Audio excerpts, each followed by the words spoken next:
What's up? Welcome in to Chicago Bears Now. I'm your host, as always, Harrison Graham, getting you guys caught up on the latest Bears news and rumors here on a Tuesday night. Appreciate you guys for tuning in and locking in on today's show. Got a rumors roundup for you guys, so let's jump into it. Could the Bears go out and sign James Bradberry? They could. They won't. I think it's fake news. I don't think it's that likely, if even 5% likely, for a couple of reasons why. And there are a few reasons why I just don't think there's a chance. Number one, a report coming out earlier today, and by the way, Bears Twitter's been asking me, that's why we're talking about this. But number one, report came out after that he was released that the Giants had trade offers, but that teams couldn't agree to a new contract for Bradberry because it sounds like he wants a lot of money. Bears aren't going to pay a lot of money for a free agent corner, or probably for any free agent at this point in the offseason, for a couple reasons. One, they're going to have about $60 million in dead cap this offseason. Shout out Ryan Pace. Two, the Bears aren't going to be frugal spenders this year. They've proven that. Doesn't mean they're not going to make moves, but I don't think going out and getting a corner like James Bradberry for over $10 million a year, which is what he might want, makes sense, especially since the secondary is the one position the Bears have invested in this offseason. Signing Bradberry doesn't make sense. You went out and signed Tavon Young to play nickel. You signed two DBs with your first two picks in the NFL draft. You don't really need a guy like James Bradberry. You look at his past couple of years in New York, and I like the player, but he gave up 8 touchdowns last year. Did have 4 picks, but a lot of yards allowed at the end of the day as well. I think James Bradberry is a good player, but I think once you sign Kyler Gordon, I mean, where are you putting Bradberry? Are you going to bench Gordon his rookie year? No, I want him to play. You're not benching Jalen Johnson. You're not putting Gordon or Johnson at nickel and benching Tavon Young. Maybe Tavon Young gets beat out by Thomas Graham or Kendall Vilder or maybe even a Duke Shelley, but Gordon and Johnson are going to be your outside corners. The Bears have already said Gordon is going to start on the outside. So should the Bears sign James Bradberry? I don't think it makes sense, but I'll let you guys weigh in. Type S for sign, type P for pass. Should Chicago go out and get James Bradberry? Pin comment on today's video, so if you get hit with a YouTube ad break, go ahead and weigh in right there.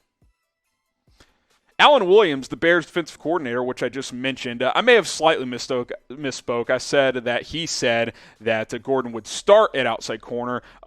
He's going to have to earn a starting job, but he's going to play at outside corner. They're not going to move him around a lot as a rookie. They want him to focus on being an outside guy. I said start because I just assume he's going to start. They drafted him with their first pick. Unless he's just terrible in camp and in the preseason and stuff, I fully expect him to be a starter opposite of Jalen Johnson. I liked what I saw from him last year at the University of Washington.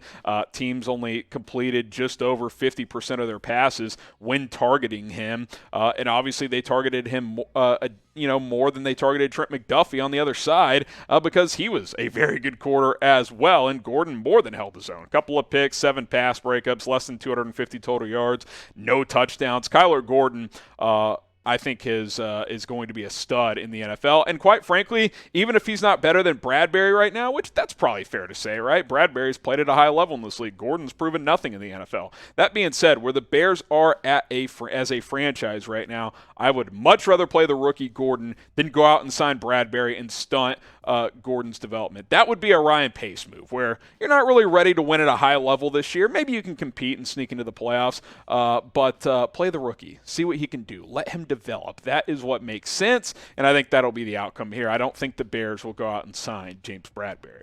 Make sure you guys subscribe to the channel because we go live every single Tuesday, plus daily videos on the channel for you guys as well. The latest news, rumors, I mentioned the live shows, mailbags on those live shows, watch parties during the season. We have a lot of fun, so subscribe, join us, interaction with you guys. I love doing this, and hey, we'll get to be at 50,000 subscribers pretty soon with your guys' help. So hit that sub button. It's 100% free.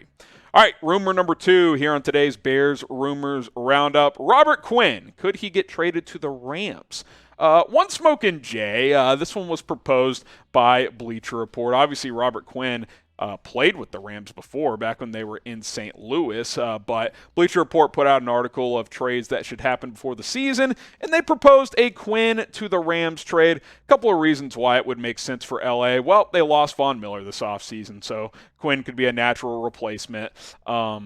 But I think for Chicago, I think the fact that he wasn't traded during the NFL draft, I think that likely means he'll at least start the season with the Bears, and then a midseason trade could be revisited if, a contender feels like they're a pass rusher away from, making a deep run in the playoffs, like the Rams last year when they traded for Von Miller in the middle of the season. Here was Bleacher Report's trade idea, and quite frankly, I'd be pretty intrigued. Second-round pick next year for Robert Quinn?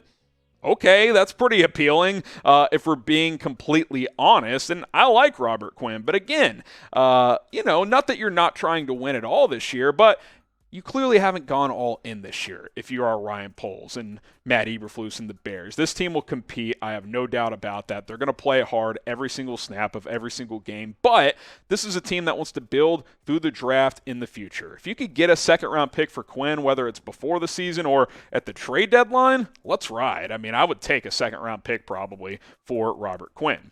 Would you trade Robert Quinn if a second-round pick was on the table? Type Y for yes, type N for no. Be hard to turn down, for being completely honest. Get your votes in down in the comment section. Because let's be real, too. Robert Quinn's kind of had one of these topsy-turvy careers. Really good career. But he's also been up and down. 2 years ago, 2 sacks. Last year, 18.5. If I had to guess, 2 is more likely than 18.5. Now, I think he's going to have a lot more than 2 this year, but I don't think he's going to give you 14 or 15 sacks. I mean, I think I'd be thrilled with 8 or more. He's got to be 32. He's not getting any younger. New scheme, going back to a 4-3, which he's played in before. I'm not saying he can't adjust back to that, but let's just be honest. Like, is he going to have another career year of 15-plus sacks? That seems unlikely, right? When you look at his year-by-year results. If a second-round pick is on the table, you got to consider that, especially if it's at the deadline. I could see a contender calling at the deadline, regardless of where the Bears are at, and like, hey, we'll throw a second for Robert Quinn, third. Got to consider at that point. I'll keep making the comparisons to the Eagles from last year.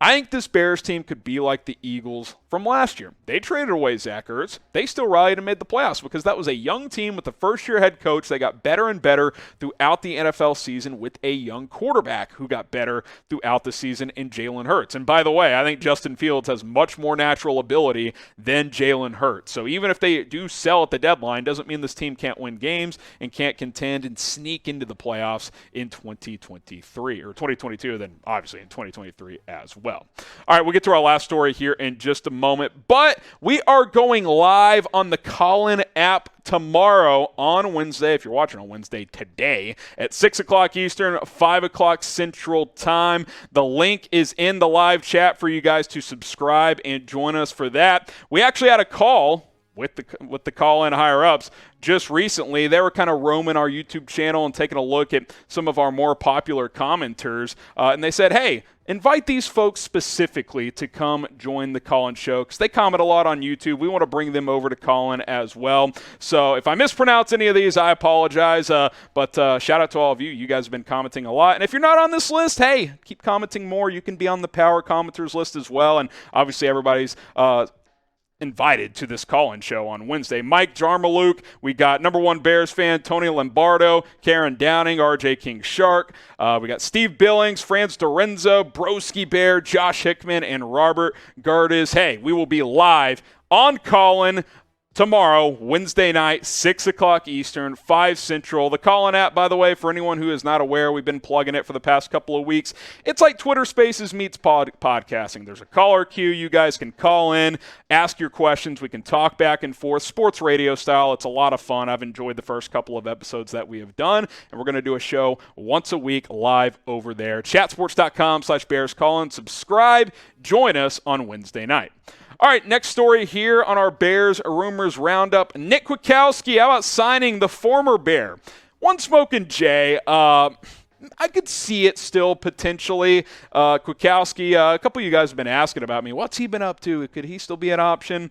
Well, he did visit the Raiders on Monday. That's public knowledge. But we also have a source here at Chat Sports who talked to Kwiatkoski and said and heard from Quit himself that he has 2 more visits. Now, he could not reveal what those teams are, but I think the Bears could be a team that makes sense for a couple of reasons. One, he used to play in Chicago and by all accounts liked playing for the Bears. Obviously a different regime. But number 2, the Bears could use another linebacker. They really could. You got Roquan Smith, one of the best in the game. You signed Nicholas Morrow, by the way, a teammate of Nick Kwiatkoski's with the Las Vegas Raiders. I like the addition of Jack Sanborn as a UDFA. I think he could make this team. I don't know if he's ready to start, though. Matthew Adams, more of a special teams guy that, can play some snaps, but he's certainly not an every down backer in the NFL. Nick Kwiatkoski, you bring him in here, he could start at middle potentially. Roquan and Nick Morrow could be your outside guys, with obviously Roquan being an every down guy. Kwiatkoski's best 2 seasons were his last year with the Bears, first year with the Raiders, which, by the way, he was a team captain with Vegas in 2020 before being phased out a little bit last year. We'll get to that in a second. But I liked what I saw his last year in 2019. Shout out Ryan Pace for deciding to pay Danny Trevathan over the younger and ascending Nick Kwiatkoski. 2020, that proved to be the wrong move because Kwiatkoski played well for Vegas, while Danny Trevathan that year and this past year was banged up and couldn't stay on the field and had clearly lost a step. Now, you can also say injuries impacted Kwiatkoski in 2021. I will concede that, but I will never admit that Ryan Pace made the right call at linebacker that year. They signed the wrong guy. But maybe this regime can right that wrong a little bit and bring in Kwiatkoski as a number 2, number 3 type of linebacker. When you have Roquan Smith, you don't need studs around him. You need solid vets. And that's what Nick Morrow is. That's what Kwiatkoski would be if you added him as well. I'd like to see it happen. We'll see who those 2 teams are that he's going to visit, but he did revisit the Raiders on Monday, so we'll see if they end up signing him. If not, maybe the Bears could be in play. Should the Bears bring back Nick Kwiatkoski? Type 1 for yes, type 2 for no. Curious to see what you guys think on this one. And a reminder, subscribe on Callin, chatsports.com/BearsCallin, going live Wednesday night, 6 Eastern, 5 Central Time. I want to interact with all of you. I want to take your phone calls on the app. It's really user-friendly. It's a lot of fun. There's also a live chat feature, so if you don't want to talk to me, I've gotten a couple of comments, hey, I don't want to call in. Well, just join us. It's extra content, and you can interact in the live chat. No big deal. Chatsports.com/BearsCallin. I'm inviting all of you to join us on Wednesday.